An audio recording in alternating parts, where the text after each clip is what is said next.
if you're travelling around, but it won't rain all day. There'll be some sunny spells and temperatures in the sunshine, high teens, low 20s. So still feeling on the cool side. Sunday, still a few showers, but turning drier. And for many of us, for what is for some a bank holiday, doesn't look too bad on Monday.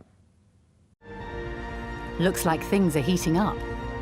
Boxed boilers, proud sponsors of weather on GB News.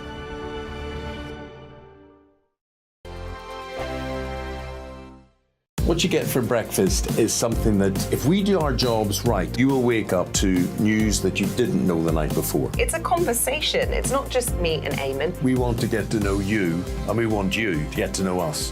From 6, it's Breakfast with Eamon and Isabel. Monday to Thursdays on GB News, Britain's news channel. Westminster is going around in ever-decreasing circles, followed by the media. Britain is broken. How on earth did we get into this mess? But more importantly, how do we get out of it? Join me at 7 p.m, Monday to Thursdays on Farage, here on GB News. We will have open, rational debate. We've got to work out how Britain moves forward from this. Join us here on GB News, the People's Channel. Britain is watching. When the news happens, it happens here. And really important breaking news. Breaking news this morning. On TV, radio and online, the news starts here on Britain's Newsroom. All the biggest stories and the answers that you need from across the UK and beyond. Join Britain's Newsroom from 9:30 on GB News. The People's Channel, Britain's news channel. Join me, Patrick Christie's, Monday to Friday, 3 till 6. We tackle the day's news agenda like you've never seen before. It's high tempo, high octane, the most controversial topics and the best guests. You will not be able to take your eyes and ears off it. I'm not afraid to ask the questions that you really want answered. 3 till 6 p.m, Monday to Friday on GB News, the People's Channel, Britain's news channel. People in Britain, they love free speech, but they also love fair play. I don't care if I'm speaking somebody from a trade union, from the Labour Party, somebody from the SNP. And I think the viewers like to see that actually we can challenge one another, but in a positive way. We think we ask the questions that people want to ask, and often we ask the questions that we wanted to ask in Parliament but never got the chance to ask. So join us every Saturday, 10 a.m. till noon on GB News, Britain's news channel. Hi, I'm Dan Wootton. You can watch me live on GB News Monday to Thursday from 9 p.m. And did you know that you can also watch and listen live on our website, gbnews.com. You'll always be up to date on the latest breaking news, as well as enjoying the best stories, opinions and shows. You can even join the debate under our live player as you're watching. So head straight to gbnews.com on TV, radio and online. GB News, Britain's news channel. It's all about family, being in people's living rooms, all the interaction and getting to know who our viewers and listeners are. When I was young, my dad used to say, "Nana, stop arguing." I wanted an outlet that would enable me to give my opinion. People are going through a really hard time right now, and I know that you don't feel like you're being listened to by the establishment. I came to GB News because it's the People's Channel, and I want the audience to have their say on the events of the day. We're dynamic. We do something different. Democracy shows that the wisdom of the nation is in its people. I get to travel to find out what the story is from a personal perspective. The British people aren't fools. We know when we're not being told the full story. We've got to work out how Britain moves forward from this. It's the best country in the world. The establishment had their chance. Now we're here to represent your views. Britain's watching. Britain's watching. Britain's watching. We're proud to be GB News, the People's Channel, Britain's news channel.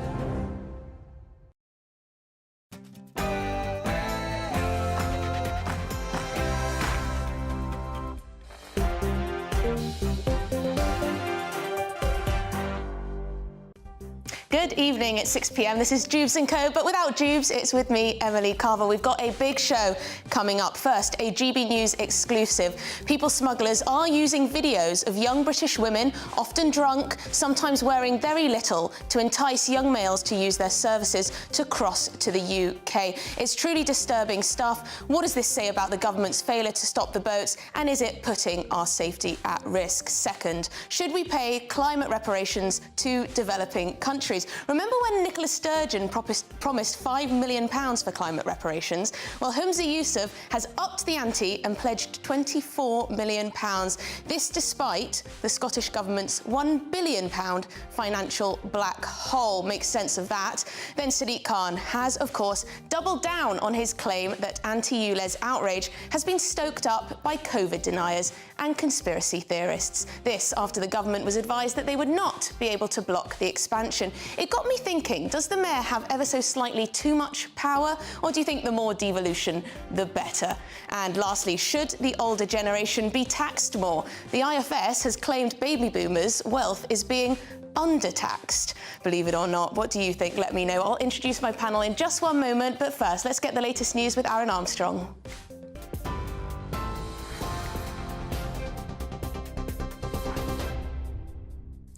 Very good evening to you. It's a minute past 6. I'm Aaron Armstrong in the GB newsroom.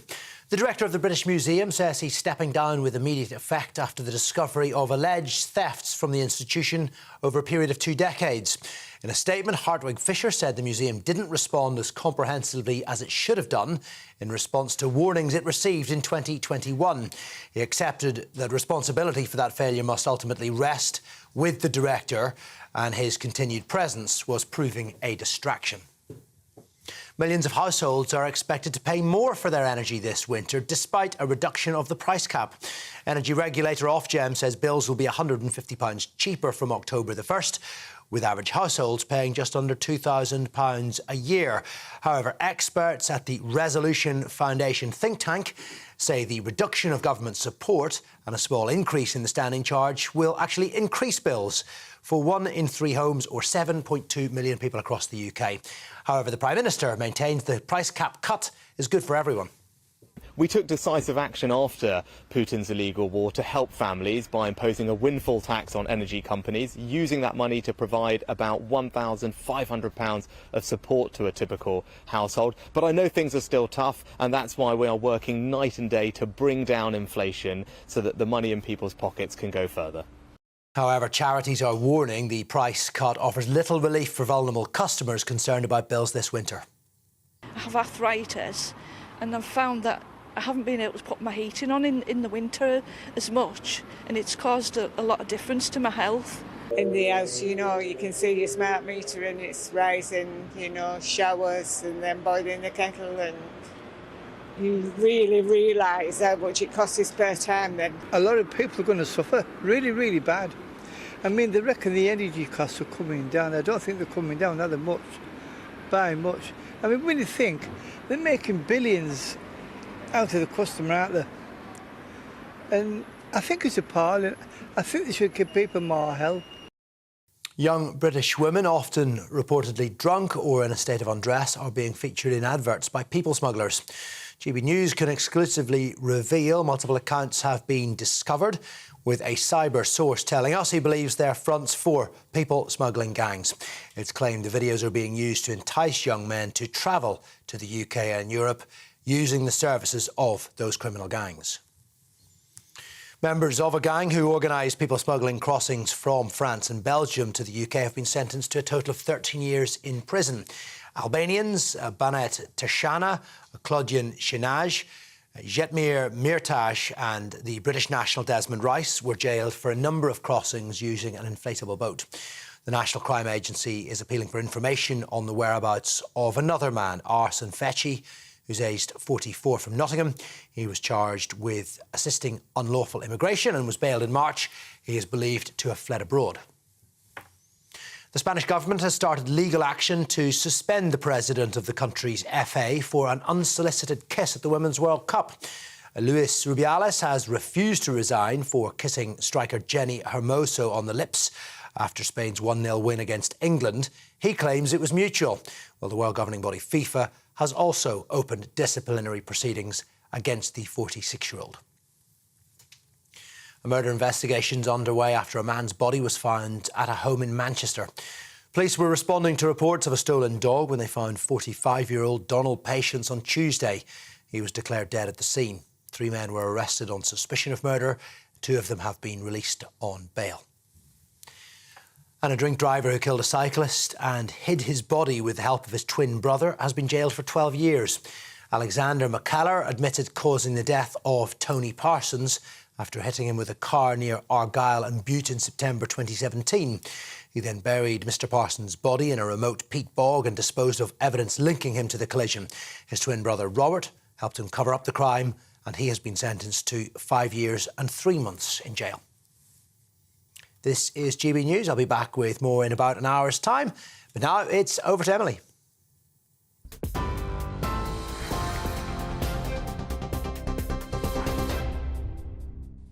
Welcome to Dewbs & Co with me, Emily Carver. So with me this evening is my wonderful panel, Reem Ibrahim, Communication Officer at the Institute of Economic Affairs, and we have Aaron Bastani, the founder of Navara Media, with us. Now, we've got a lot to get through this evening, this Friday evening. You can get in touch with us about everything we talk about, gbviews at gbnews.com, or you can tweet us, X us at gbnews. We've got a lot to get through, so let's go first to our GB News exclusive.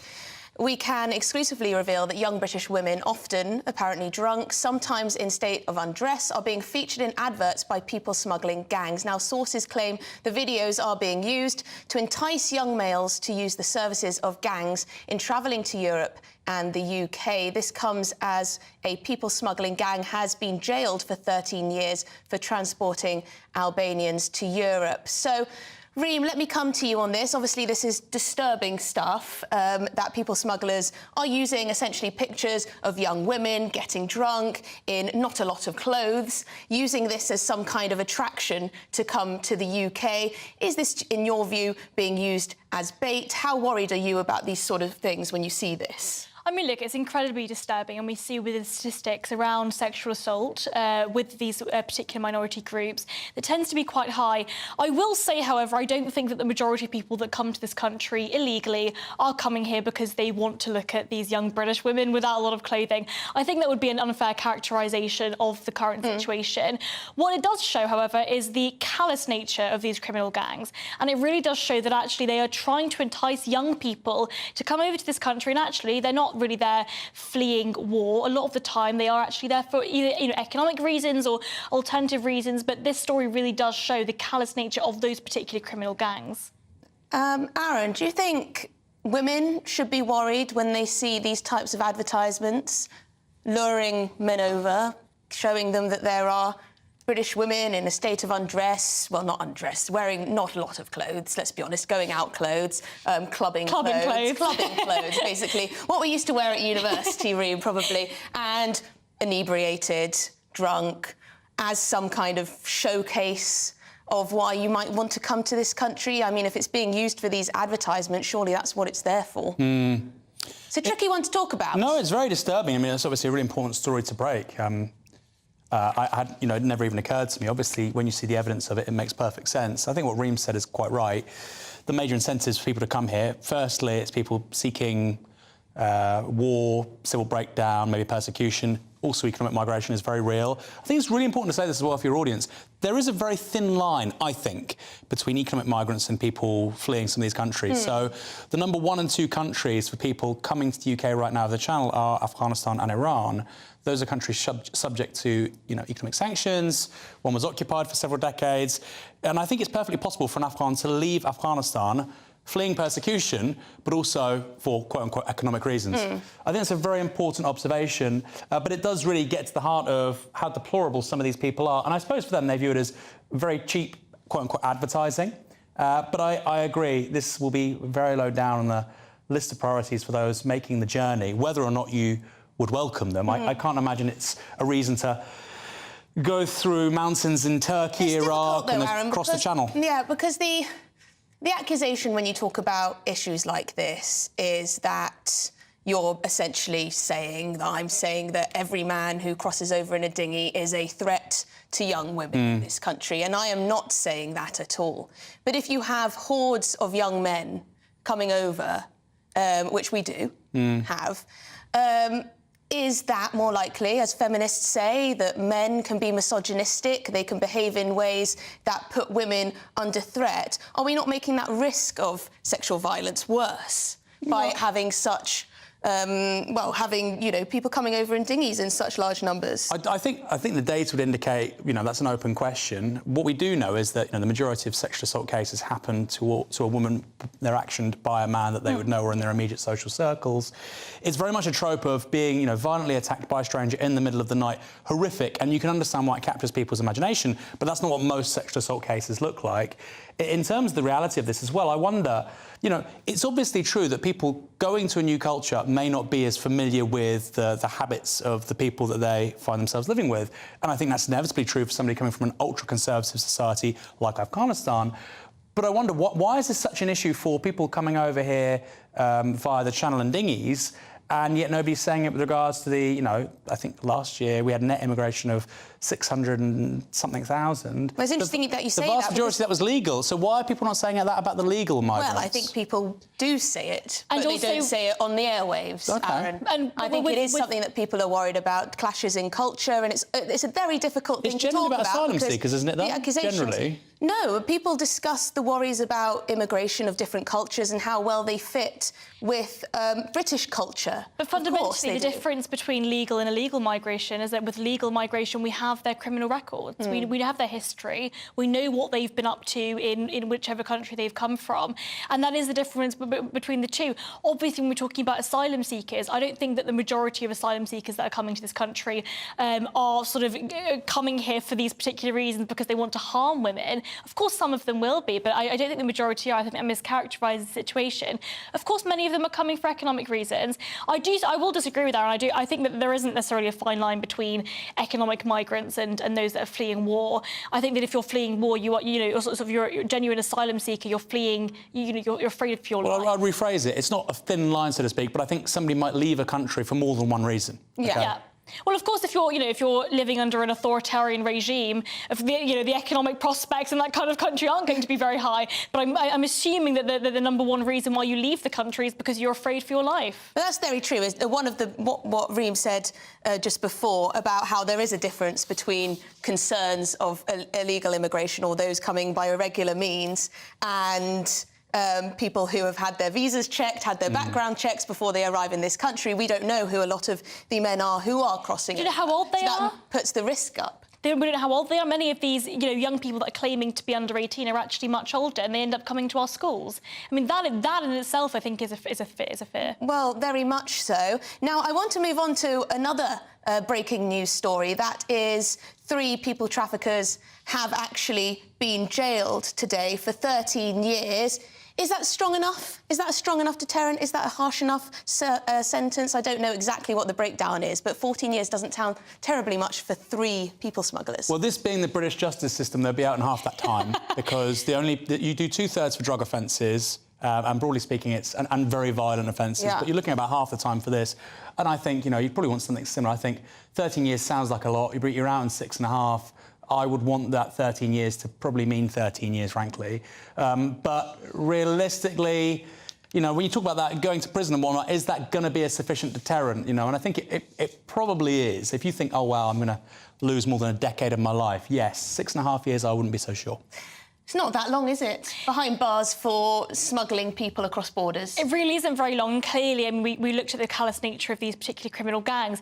They are exploiting people, promising them that they will have a better life, and they're only going to be in prison for, 6, 7 years, if that. Maybe 6, yeah. If they have the chance for parole, even earlier, it could be even shorter. So it's absolutely not going to be. It's not acceptable 13 years, even though we know it's not going to happen. I think this is fundamentally a problem with the British justice system.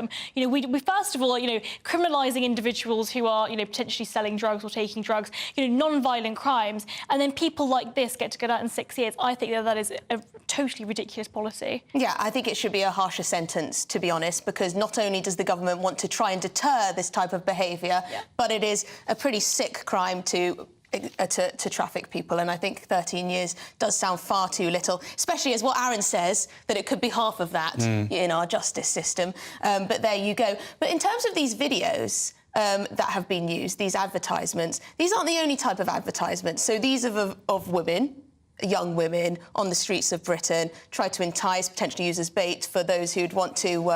there are pictures on the screen there of women out and about, in their clothes going clubbing or whatever out on the streets a bit inebriated. But there's also been videos used of the hotel accommodation, you know, single men lying back in a hotel looking like they're having a lovely time. Come on, guys, join me. It's hard not to think that we're being taken the mick of. Absolutely, and I will say, I think the welfare state is a huge reason for why people want to come to this country in the first place. Why do people leave a safe country like France and come to this country in particular? Well, they're promised a whole load of stuff, and if you're promised this incredible life where the government will be paying for your hotel room, the government will, you know, we saw recently those migrants being put up in Pimlico. I'd love to live in Pimlico. I could walk to work. I mean, you know, these individuals are not having to pay for this. It's the British taxpayer that's having to foot the bill. Actually, what I would say to solve this problem is those that are on asylum, on the asylum backlog, I think it's partly a Home Office problem. I think those that are seeking asylum in this country should be able to work whilst their applications are being processed so they can earn their own money rather than being a burden on the taxpayer. Aaron, just very quickly, can you have mass immigration and a welfare state? Well, it depends what you define as mass immigration. So, I mean, what we currently have? Evidently, Europe has had mass immigration for decades, since the end of the Second World War, and it survived. And I think that's been ratcheted up in the last sort of 15 years. And your question is, can that continue? It's an open question. It's a very open question. I think. Come on, tell me. I think immigration of the kind we're seeing, documented and undocumented, into the UK last year. So I think we're net immigration to this country, 600,000. I don't think you can have a long-term social democratic settlement with that. That said, we aren't having enough children either. So I think people who want fewer people coming here as economic migrants, they need to get real. Brits aren't having enough children. And the problem there is, with an ageing society and falling birth rates, you have a shrinking part of the working population, and they can't fund people who need pensions and care needs. OK, I have some kids. I'll get to your views in just a moment at home, but coming up, would you support taxpayer-funded climate reparations? I'm asking because Scotland's First Minister thinks that Scots owe some kind of compensation to developing countries because the climate crisis isn't their fault. Really? What you get for breakfast is something that, if we do our jobs right, you will wake up to news that you didn't know the night before. It's a conversation. It's not just me and Eamon. We want to get to know you, and we want you to get to know us. From 6, it's Breakfast with Eamon and Isabel. Monday to Thursdays on GB News, Britain's news channel. Westminster is going around in ever-decreasing circles, followed by the media. Britain is broken. How on earth did we get into this mess? But more importantly, how do we get out of it? Join me at 7 p.m, Monday to Thursdays on Farage, here on GB News. We will have open, rational debate. We've got to work out how Britain moves forward from this. Join us here on GB News, the People's Channel. Britain is watching. When the news happens, it happens here. And really important breaking news. Breaking news this morning. On TV, radio and online, the news starts here on Britain's Newsroom. All the biggest stories and the answers that you need from across the UK and beyond. Join Britain's Newsroom from 9:30 on GB News. The People's Channel, Britain's news channel.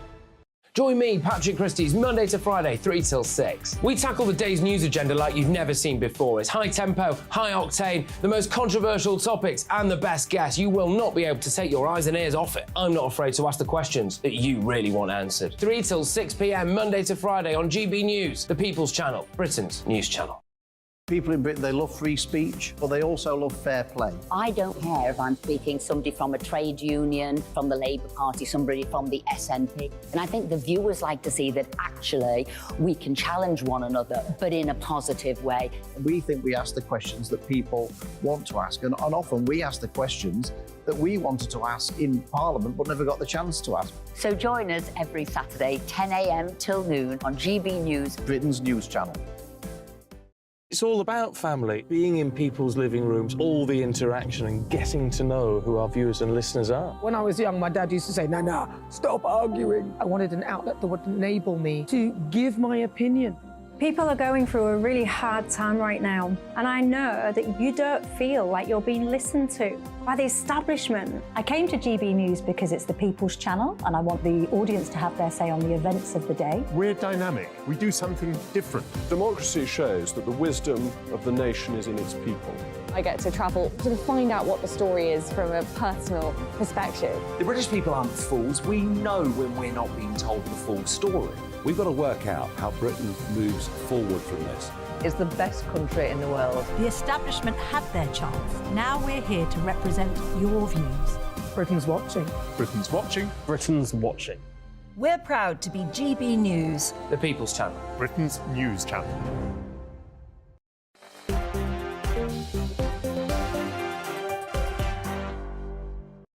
Welcome back to Dewbs & Co. Lots of you have been getting in touch about what we were talking about, the GB News exclusive of those adverts picturing women on nights out, appearing drunk on TikTok. This is a way that people smugglers are enticing young men around the world to come over here by dinghy to pay them huge sums to come here. Just one way, of course. Martin says, dare I say this, but it won't just be intoxicated women on nights out appearing on TikTok. It could also be young girls in school uniforms and just walking in our parks, out shopping with their mums and dads. They can film at any time and anywhere they like. Nigel says, sex sells. It's a known fact.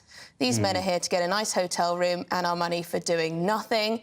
Yes, Ian says the fact that the people trafficking the channel migrants are obviously targeting that advertising at potential rapists, well, I don't know if that's fair to say, should in itself be sufficient grounds for the government to refuse them entry. And David, one more. Why doesn't someone point out that the vast majority of young men supposedly fleeing a war zone, where are the women left behind to take the consequences? Yes, I believe it is 87% young men, although judging from the pictures, it looks like even more than that, really, from the boats I've seen anyway, crossing. But there you go, 87% are men. We'll move on to something else, because the Scots have been informed that £24 million worth of their taxes will be going to pay for some kind of climate reparation. First Minister Humza Yousaf believes that Scotland, as one of the first industrialised countries, may owe some compensation for climate change to developing countries. Now, this is an interesting one, because he doesn't use the word climate reparation, Reem, but he says everything else that implies that what he thinks is that developing countries haven't done anything to create this problem of climate change, and therefore countries like Scotland that have benefited from industrialisation should pay their way. Now, Nicola Sturgeon, can't remember how long ago it was, maybe a year or 2 years ago, said £5 million we're going to send for climate reparations, and she did use the word. Humza Yousaf, now £24 million. What do you say to that? I think it's absolutely abysmal. This is effectively taking hard-earned taxpayer money and giving it to authoritarian regimes across the world for God knows what reason. I think it's really important to remember here that the United Kingdom is only responsible for about 5% of global emissions, even during the Industrial Revolution. So the stats just don't add up. The UK is not the biggest culprit here when it comes to our CO2 emissions. What we need to be remembering here is that there is a double standard. Yes, we were able to industrialise, and we're effectively telling third world countries that they can't do that due to global emissions, due to their environmental impact. I say we just scrap all of this net zero stuff and actually allow those countries to industrialise in the way that we did. Well, I'm sure a lot of people would agree with you, Reem. I like the way you said, I say. I say. This is my manifesto. Would you vote for Reem? Let us know. Aaron, this is probably a tricky one for you because... Why? Well, it's very easy to say, oh, I'd love to give money to these poorer developing countries. They're suffering from higher sea levels or flooding or bad things that are happening there. But then you look at the state of Scotland currently, forecast £1 billion black hole in their funds. Where is this money coming from? And is this the priority that the First Minister of Scotland, not the First Minister of the world, should have? Look, we'll talk about the substance in a minute. I feel like, and you did, to be fair, you pulled your punches, because he doesn't mention reparations. Yes, and it but feels he mentions justice, a little bit injustice. fake newsy. Here we go. Here we go. Fake news. The countries, not you, the Spectator, the countries which are the worst affected by the climate crisis are often those who've done little or nothing to cause it. True. Yes. True, absolutely true. And so then we get to a debate around really foreign aid. That's all this is. It implies compensation. Reparation definition, Aaron. The action of making amends for a wrong one has done by providing payment or other assistance to those who have been wronged. It says this is the definition of reparation. No, but where does he say amends or reparation? He says we're giving money to those countries which have done little or nothing to cause climate change. True. So that is... He doesn't use the word that they've been wrong. but it definitely is reparation. For instance, by that logic, you wouldn't give this money to India, China. These are high-emitting countries right now. Yeah. You would, for instance, give it to countries in the South Pacific or maybe some countries in Sub-Saharan Africa. OK. I mean, I think that's relatively reasonable. I think do you think the average Scot wants their taxpayer money to be spent on sending money for some kind of climate reparation, not that word, some kind of climate fund to countries that they have got nothing, if anything, to do No, with? I think, frankly, the aid industry is a con. Most of it's a con. So this is a disaster. No, well, I don't know about this one in particular. Most of it's a con. Clearly, Scotland can't do much. 24 million can't do much. And by the way, Scotland has plenty of problems it needs to solve domestically. But as a principle... Say that again. as a principle, I think what he said there is absolutely correct. And you're making a criticism here more broadly of foreign aid policy, which we spend, billions, I think 12, 13 billion pounds on in this country. Yeah. So criticise that. He's not offering anything different that Westminster doesn't already do. And I know everybody loves to bash the SNP, including me. And, this guy came straight after Sturgeon. But, the language he's using and what's on offer is no different to what the Tories at Westminster already do. But because we love letting the Tories off the hook, we have to present this as somehow different. It isn't. It isn't. It's exactly the same. Aaron, Humza is just grandstanding, though, isn't he? He announced this, I believe, with John Kerry over in the US, the climate envoy, and it's all about Humza and his legacy, isn't it? I gave £24 million of Scottish money to these, these poor developing countries that need our help for X, Y, and Z. But again, I repeat, 1 billion black hole in the finances. It's not his money. It's absolutely not his money. It's hard-earned taxpayer money that's being used for this. I think what's quite funny is that we forget that a lot of this foreign aid money would again be going to authoritarian, corrupt governments. So really, whether or not any of this money would be used for climate reparations. So do you think we shouldn't pay any aid? Oh, it's a good question. I definitely think that we need to take a serious look at where our current money is going. And actually, we saw recently we were giving aid to India. I mean, a country like India, which is incredibly successful over the past few years and actually has been able to industrialise, namely as a result of opening up their markets and actually allowing for free trade. But actually, we need to be looking at where our foreign aid money is going. Is it actually going to countries that are using it for good, so to reduce the poverty levels or to actually support women in education? A lot of the time it is, and a lot of the time it's to line their own pockets. Yeah, or the argument is that it furthers our interests as well in one way or another when it comes to diplomacy, to trade, sweetens some deals, perhaps. But, Aaron, do you think foreign aid should be scrapped? I've been attacked by this by my comrades. May I just say one thing before you say that? Because I do approve of sort of investment-style aid, perhaps, where there's an idea that you invest some money and you might get a return I think that's by a bit investing different. in the private sector or something like that. That's a bit different. So there was that loan recently to Turkey to build a railway. You might agree or disagree, but I think that's a bit different, yeah. Look, the reason why we pay so much aid is Liberals love it because they can say, oh, we're so wonderful, we're such nice people. And the pro-business Conservatives love it because, like you say, it sweetens business deals. Yeah. And realistically, I think we should be paying aid to things like contraception, clean drinking water, disaster management. I think when people see a natural disaster, of course you should be helping.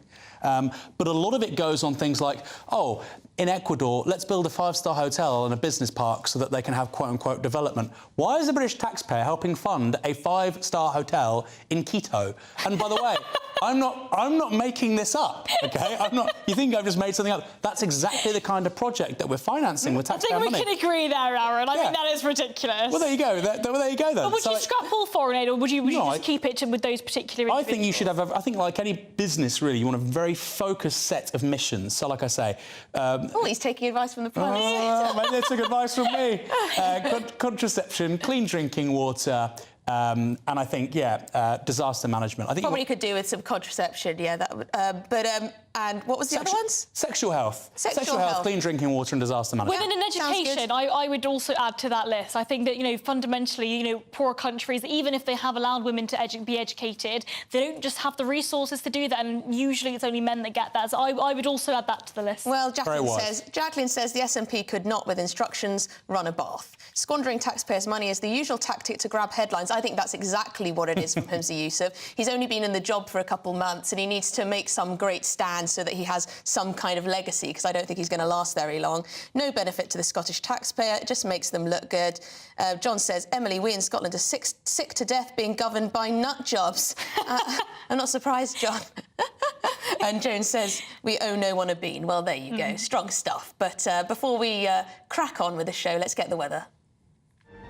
That warm feeling inside. From Boxed Boilers, proud sponsors of weather on GB News.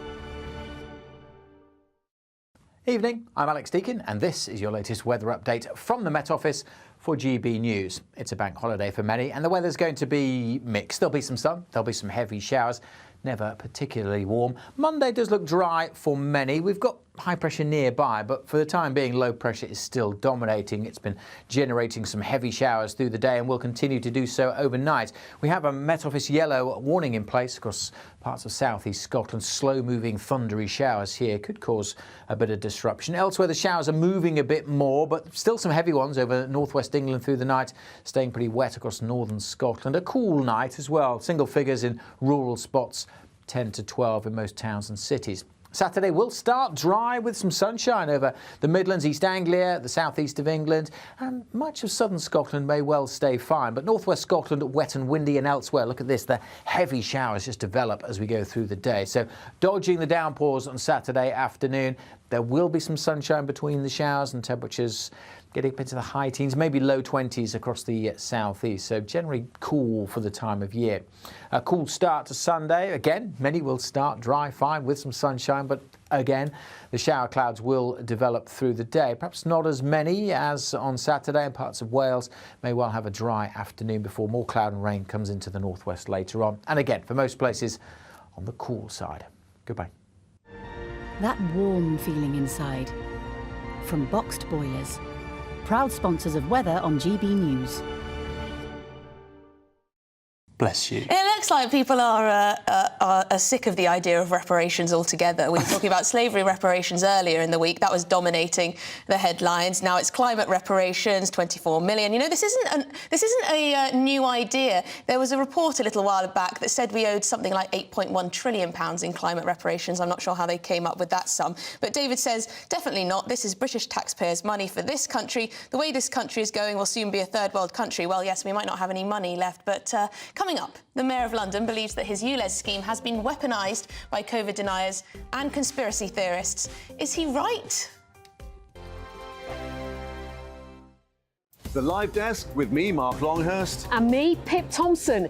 It's here Monday to Friday on GB News. From midday, we'll bring you the news as it breaks, whenever it's happening and wherever it's happening, from across the UK and around the world. Refreshing, feisty, but with a bit of fun too. If it matters to you, we'll have it covered on TV, radio and online. Join the Live Desk on GB News, the People's Channel, Britain's news channel.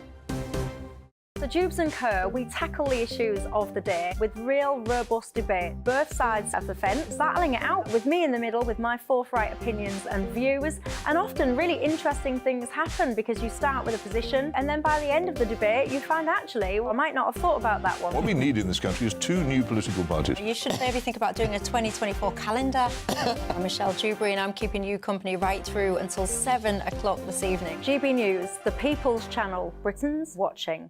Monday to Thursday, 9 p.m. till 11 p.m. Join me, Dan Wootton. I'll bring you the sharpest takes and hottest debates. Do you not believe in prison? I don't believe in prisons. I'm completely stunned. I guarantee you there'll be no spin, no bias, no censorship. I actually was personally quite offended by it. And no reason to go to bed. So I guess they've always been quite woke. That's Dan Wootton tonight on TV, radio and online. Monday to Thursday from 9 p.m. till 11 p.m. on GB News. The People's Channel, Britain's news channel. In a world of dull and predictable radio and TV shows. Oh, hi. On Mark Dolan tonight, we've got big guests. We drill into the big stories of the day. The show adds up to a brilliant listening and viewing experience. Mark Dolan Tonight is the most entertaining current affairs show ever, and that's a fact. That's Mark Dolan Tonight, Friday, Saturday and Sunday from 9. Only on GB News, Britain's news channel. Like all families, we have arguments every now and then, but actually we agree on what the mission of GB News is, and that's the most fundamentally important thing. GB News provides the kind of platform that lets all voices be heard. We don't hold back. We're free to say what we really think. Just because some people who live in a tiny little Westminster bubble think that their particular story is important, that's not the most important story for me. And often there will be difficult stories, stories that you won't find on the establishment media. Because what people think in the north of England may be very different to what they're thinking in the home counties. We're going to carry on telling the world what life is really like for households up and down the UK. We love to be in your car, in your kitchen as you're having your breakfast. Whatever you're doing, you are part of the show. If it matters to you, it matters to us. Britain's watching. Britain's watching. Britain's watching. We're proud to be GB News, The People's Channel. Britain's news channel.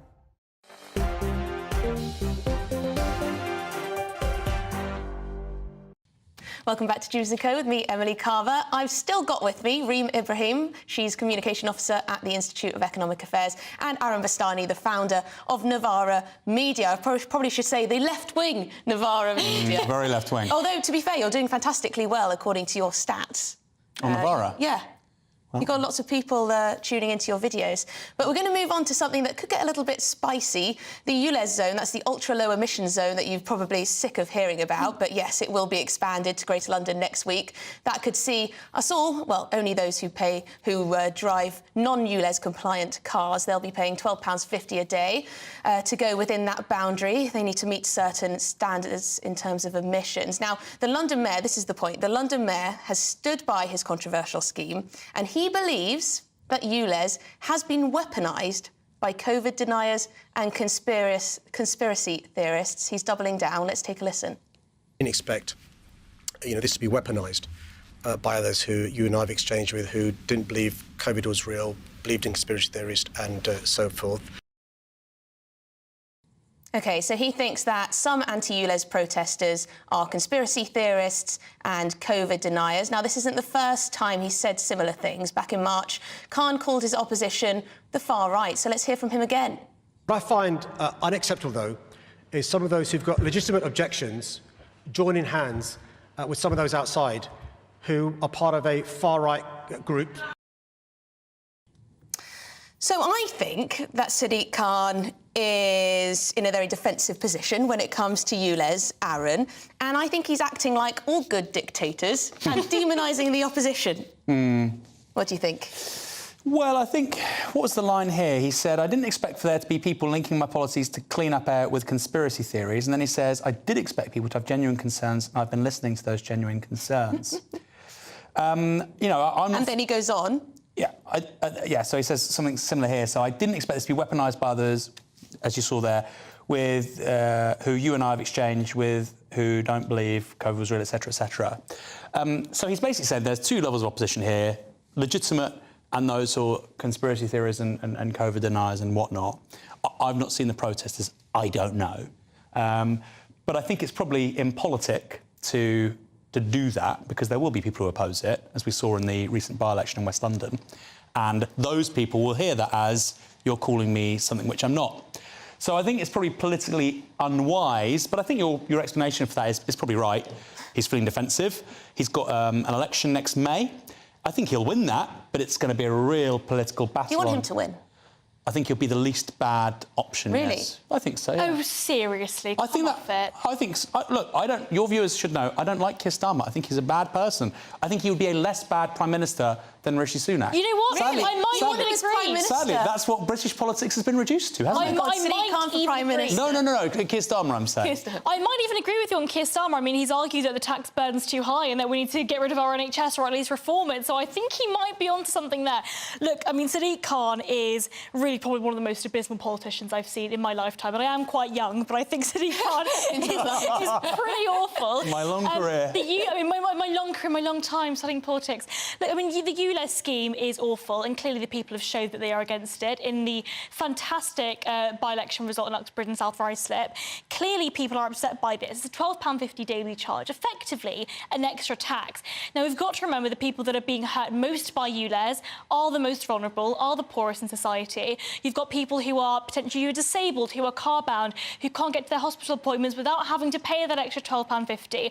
Those are the people that are being hurt by this scheme, not the middle or upper classes. And I think it's pretty rich coming from Sadiq Khan, who is supposedly a Labour mayor, who is supposed to be the party of the working class, implementing policies that are actively hurting those people. Labour is not the party of the working class. They never have it's been. It's the party of the Liberals, I would say. Liberals in terms of sort of metropolitan Liberal, I'd say. Although, Champagne socialist. They've got 50%. If only. They've got 50% of the public vote at the moment, so perhaps I'm wrong on that. But he does throw in COVID denier, far right. James O'Brien, the presenter, hadn't actually asked him about that. He just pointed out that the Daily Mail was against him and that, you know, a couple of the other papers were against him. He brought it up out of his own volition. He's obviously choosing to try and smear people in this way. Yes, there might be a COVID denier, whatever that is, at one of these rallies. I'm sure there are some there, right? Or there'll be one far-right guy who hates Sadiq Khan because he's a Muslim at the rally or whatever. But the vast majority are, you know, ordinary people who just really don't like this policy. Well, it's one of those that it's rude. The policy, I think, if anything, I think it is. Well, it's certainly for people who don't deserve the label. I think it's rude, and like you say, there will be some of those people, but not that many. I would disagree a bit with Reem, because I think the people that are really impacted by this are actually lower middle class people, tradespeople, people who are doing carpet fitting, electricians, gas. Look, middle class people, they earn a good money, but, you know, they're still working day to day, week to week. Those that are relying on their cars or their vans. I think the very lowest income earners in London generally rely on public transport because it's very good, it's good value for money. I think he's surprised because, of course, we had ULEZ implemented before. It went pretty well. It didn't meet this kind of political resistance. But we've known for a very long time that the politics of inner and outer London are rather different. So different. Boris Johnson won 2 mayoral elections on what's called the donut, outer London. So it's both a surprise but also not a surprise. Now, I want to get your reaction to this, because I've been thinking about this for a while. I'm not convinced that devolution is a good thing. I think that it's actually... it was supposed to create unity by so that Scotland, for example, wouldn't want another referendum. Instead, it's pushed the SNP, in my view, to call for more and more and more separation from the rest of the United Kingdom. It emboldened the SNP, is what I'm trying to say. I think in London, constantly you have Sadiq Khan wanting more and more powers. He wants the power to introduce rent controls, for example, which would be a massive change. Now, I don't think he's going to get it, but perhaps under a Labour government he might. Reem, I'm not convinced that devolution is necessarily a good thing, and also that we need a London mayor. Why do we need a London mayor? Tell me. Well, I think that should be up to Londoners themselves if they want a London mayor. I do think that when you've got, you know, a centralised city of 9 million people, there needs to be some kind of democratic legitimacy there.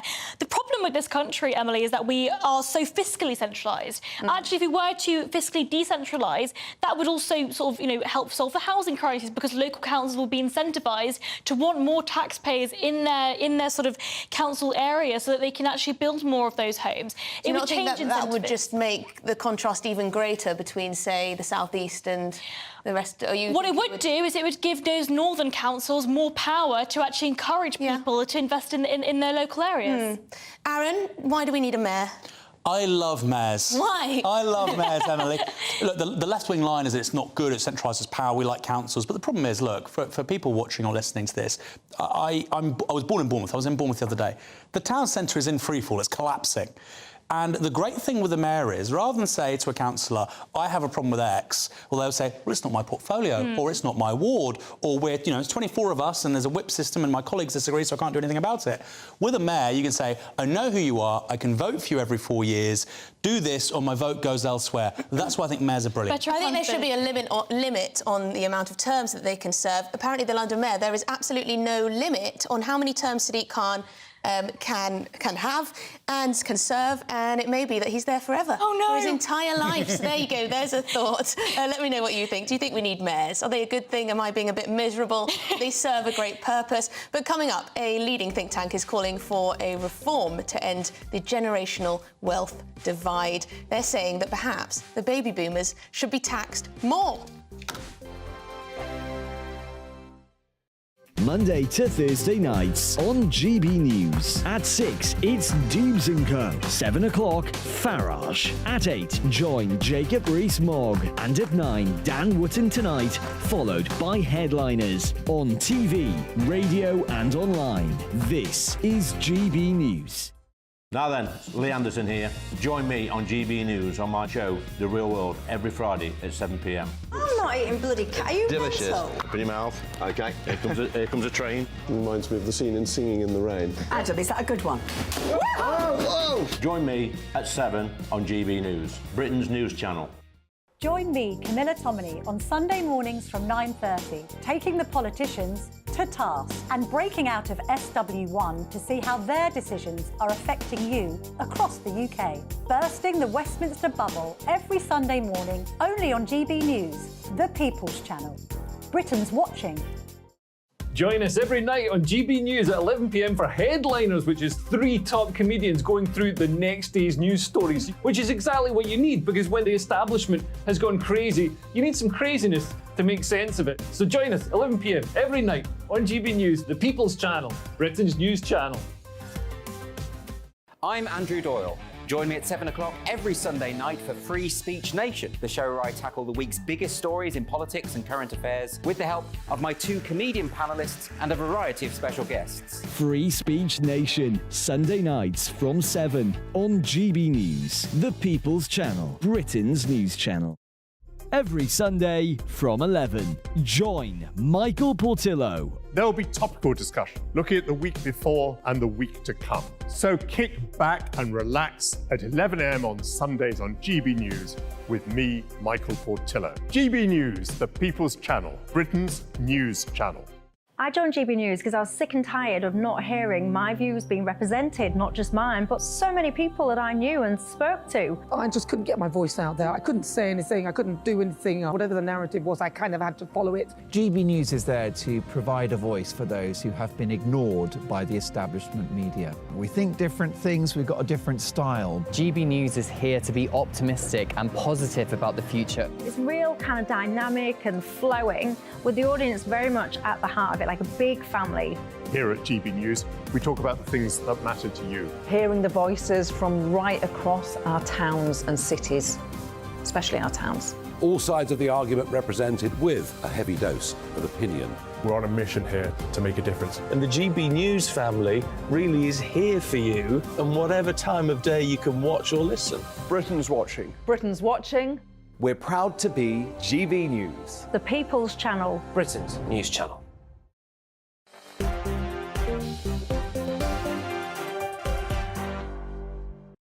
Welcome back to Dewbs & Co. And cheers to your Friday evening. Thank you for staying with me. Reem Ibrahim from the Institute of Economic Affairs and, of course, Aaron Bastani from Novara Media.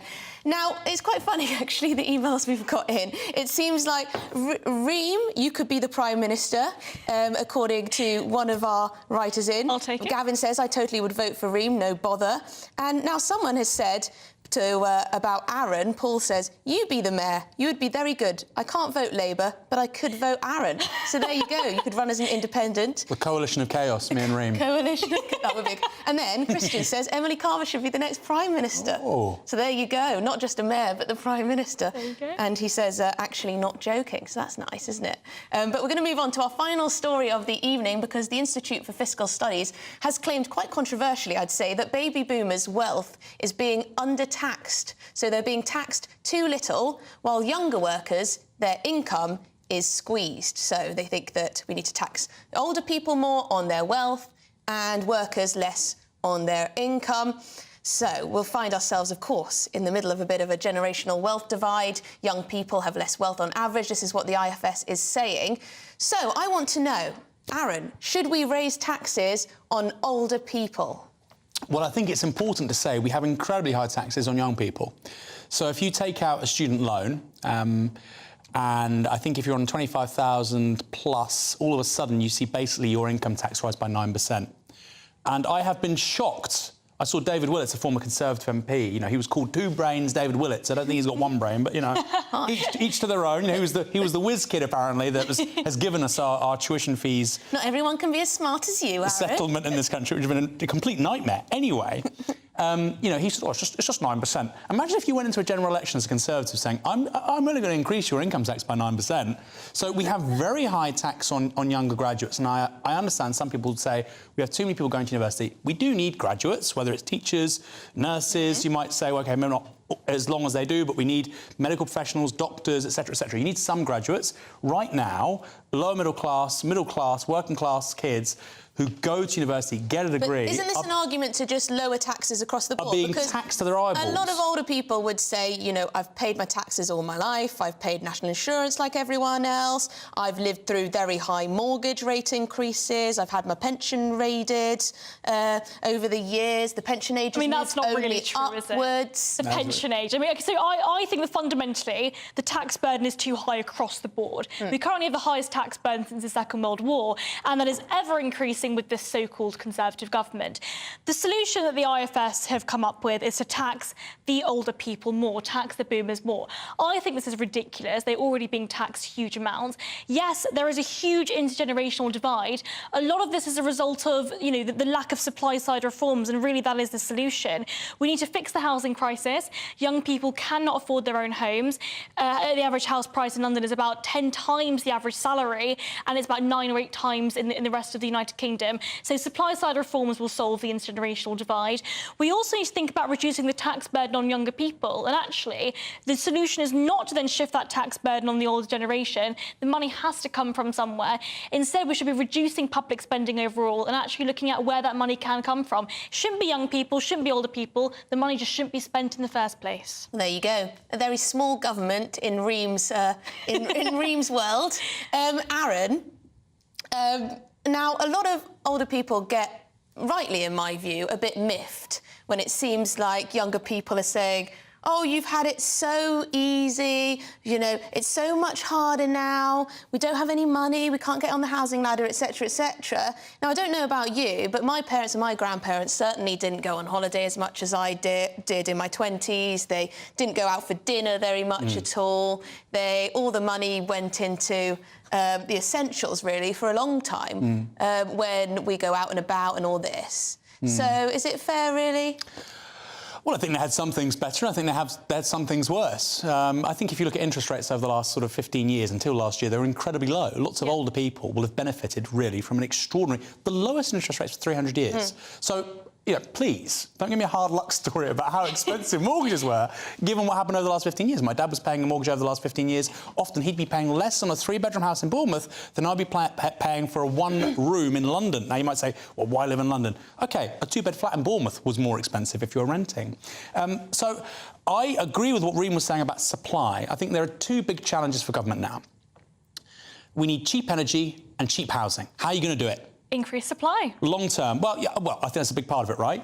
And so I think this is kind of... That's all of it, isn't it? This is tangentially related. I think, realistically, I think because we have an ageing population and so on, having a smaller state is going to be very difficult. I don't think that's quite possible, but park that. I think there is room for agreement between the left and the right. Yeah. Forget the centre, because they just don't want to do anything, about these things, about big supply-side reforms on energy and housing.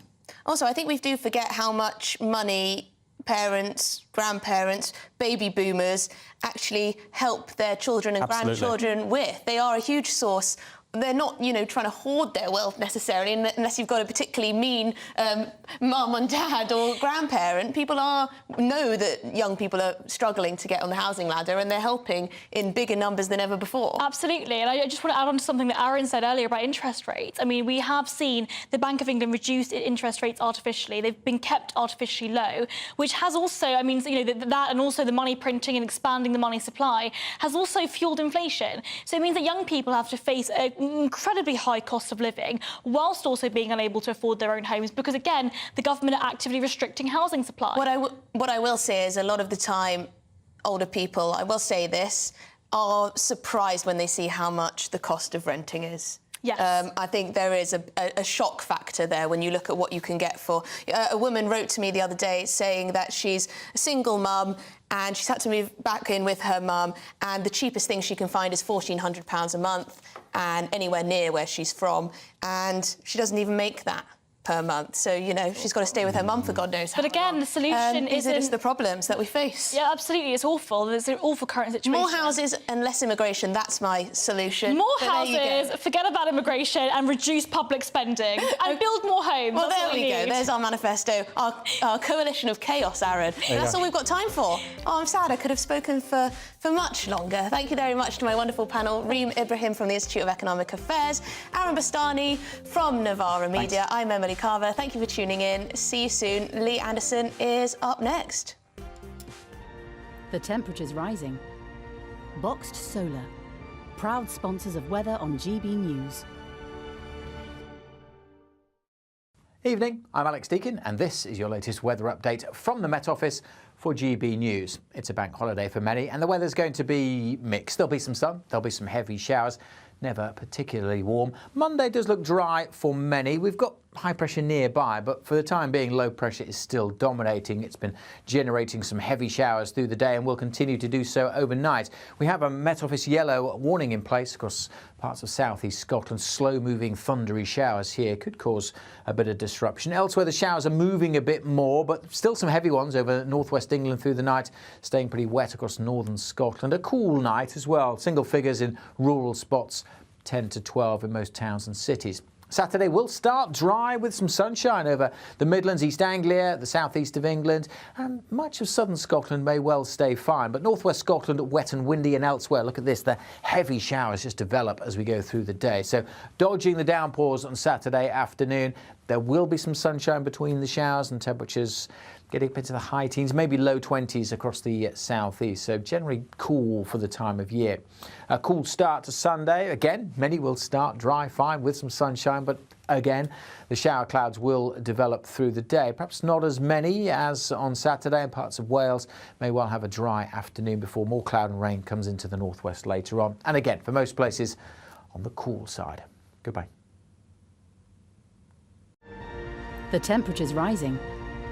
Boxed Solar, proud sponsors of weather on GB News.